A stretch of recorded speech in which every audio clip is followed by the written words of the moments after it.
Alors, Montaulieu, village du livre, à l'occasion des journées professionnelles de Partir en livre avec l'association Adèle et la librairie Conte et Gribouille, nous rencontrons un éditeur, Loïc Jacob, des éditions Onfay.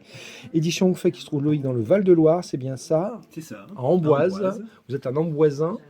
Je suis devenu Vous êtes amboisien venu, parce que voilà. on a créé la maison, on était en région parisienne, à Champs-sur-Marne, et puis on s'est installé en 2013 sur les bords de la Loire, sauvage.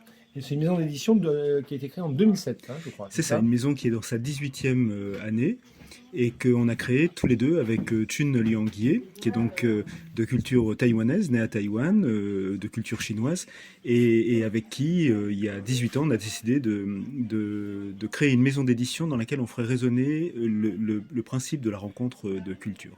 Alors, Onfay, ça veut dire quelque chose, forcément. Hongfei, c'est un mot chinois qui veut Ouais. dire grand oiseau en vol, et qu'on emprunte à un poète chinois du XIe siècle qui prête cette image-là à la vie. Pour lui, la vie est comme un grand oiseau en vol, et ce grand oiseau en vol, il pose des traces là où il passe, et il laisse ses traces en repartant.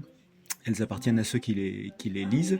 Et pour nous, c'est une métaphore de la littérature. En dehors d'être une belle image de la vie, c'est une métaphore de la littérature. On crée des livres et ils appartiennent aux lecteurs qui les croisent. Alors, vous avez aussi un idéogramme comme logo, je crois.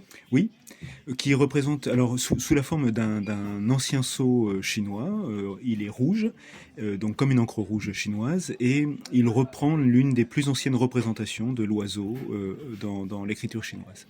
Alors, votre maison d'édition ne fait pas que du conte, hein. On l'a évoqué, une nouveauté conte.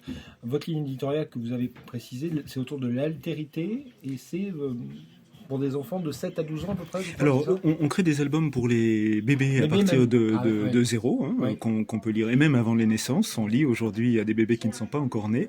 Et puis, on a une marge de production qui s'adresse également aux adultes, en particulier à travers du carnet de voyage. Mais l'essentiel de notre production, c'est de l'album pour les 3 à 12 ans, en gros, hein, avec des albums parfois pour des lecteurs un peu plus âgés, puis donc cette catégorie tout carton pour les 0-3 ans.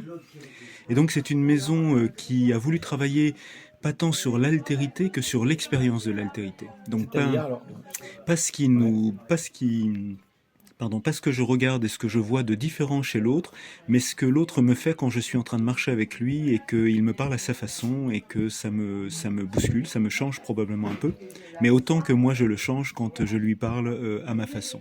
Donc c'est vraiment, nous le propos de la maison est celui de la fréquentation des cultures, pas de la connaissance des cultures. Et du coup, alors on est d'accord que vous êtes sur des créations, pas des traductions. Alors on fait de la traduction, mais pour environ 20% du 20%. catalogue. On est une maison essentiellement de création. Et ce pourcentage se maintient jusqu'à aujourd'hui. Et les albums qu'on traduit viennent le plus souvent, jusqu'à aujourd'hui en tous les cas, de Chine ou de Taïwan. Et puis on commence à travailler un peu avec des auteurs américains, souvent d'origine asiatique, mais installés là-bas depuis quelques temps. Et puis on travaille en ce moment, on a un projet par exemple avec une autrice japonaise, mais je peux pas en dire plus parce qu'elle n'a pas encore ni signé le contrat, ni fini son travail. Voilà, alors on va parler d'un livre d'illustration qui est quand je lis votre nouveau catalogue, un conte moderne d'initiation. Il s'agit de Nuit blanche d'un auteur-illustrateur Florian Piget, qui est un Lyonnais. Donc, alors, bah, je vous laisse nous présenter cet album et puis l'auteur, qui Alors lui est complet. Du coup, il fait le scénario, le dessin. oui, dans ce cas-là, il est effectivement au texte et à Ouais. l'image. Et Florian Piget, c'est quelqu'un avec qui nous travaillons depuis longtemps, depuis 2015. Nous sommes même son premier éditeur historiquement. On doit être aujourd'hui au 8e livre avec Florian Piget, qui a travaillé avec nous en album, en tout carton, enfin pas en tout carton, en livre pour tout petit, mais pas tout carton. Et puis qui, depuis il y a quelques années, est venu vers nous avec des projets plus personnels, plus intimes, dont un premier livre qui s'appelait Bulle d'été, une petite merveille, au crayon de couleur. Et là, il nous emmène dans une nuit blanche. Alors, c'est effectivement un conte, mais on suit un enfant qui pourrait tout à fait être réel. C'est un enfant qui sort le soir d'Halloween avec sa maman pour récupérer des bonbons ou distribuer des sorts, et qui va se perdre dans la foule, chercher à retrouver son chemin par lui-même et ne pas retrouver son chemin. Et finalement, c'est une nuit d'émerveillement et d'inquiétude aussi qui se déroule devant lui. Alors à un moment, il va probablement s'endormir, mais tout le jeu de l'histoire, c'est de voir cet enfant sous une lumière qui décline, de fin de journée jusqu'à la nuit, puis de la nuit jusqu'au matin. Et Florian Piget ici a travaillé sur des planches qu'il prépare en peinture, en encre, et puis ensuite au crayon de couleur, et c'est remarquable, tellement remarquable d'ailleurs, que ces planches ont été sélectionnées pour le Salon du Livre de Bologne qui vient de se terminer, enfin il y a quelques semaines. Sur 3900 candidatures, 75 sont retenues, il fait partie de ces 75. Et actuellement, ces planches tournent dans le monde et elles sont au Japon pour être montrées. Alors, c'est un livre garanti sans intelligence artificielle, garanti sans numérique, c'est du travail à l'ancienne, quoi. Oui, alors ça ne nous vient même pas à l'idée de dire que c'est garanti Ouais. sans intelligence artificielle, parce que de toute façon, il n'y en a effectivement pas et il n'y en aura pas, je crois, a priori, dans notre maison. Sans numérique, c'est pas un problème pour nous qui est du numérique. Florian Piget a déjà illustré en utilisant des techniques numériques. La palette graphique est un outil de la même nature que le pinceau, simplement il ne se touche pas de la même manière. Mais l'art de l'artiste qui le manipule est aussi grand et nécessaire que s'il a un pinceau entre les mains.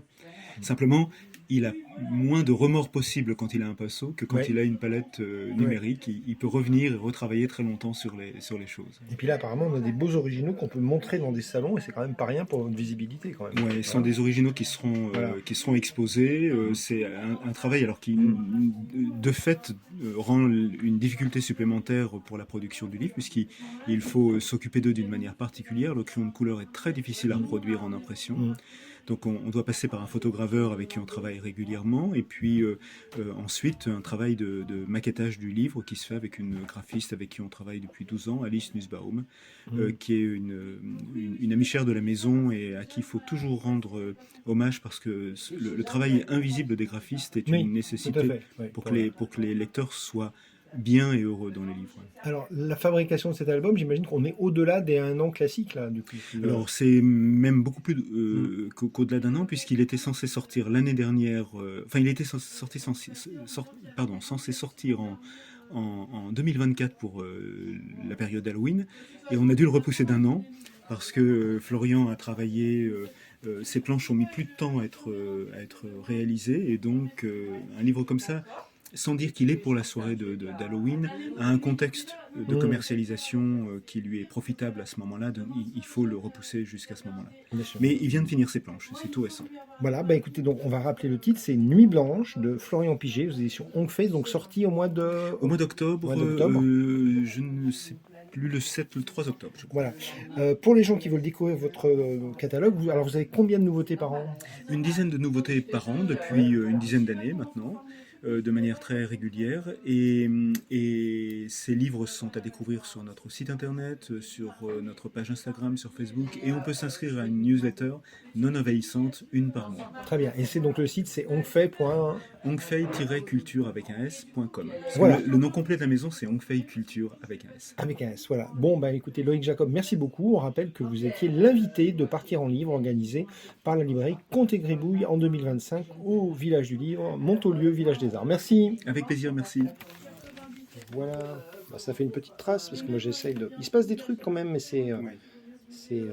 Parce que c'est vrai qu'après, moi je pense que pour le public, avoir ça et avoir l'auteur qui se déplace, qui fait des dédicaces, on a du monde. Oui. Enfin, je pense, hein. Oui, oui, bien sûr. Ben, Mais après, il faut le budgéter, quoi. C'est ça le truc. lui, il fait partie des auteurs qui se déplacent très régulièrement et qui ont. C'est pas une sommité de la littérature.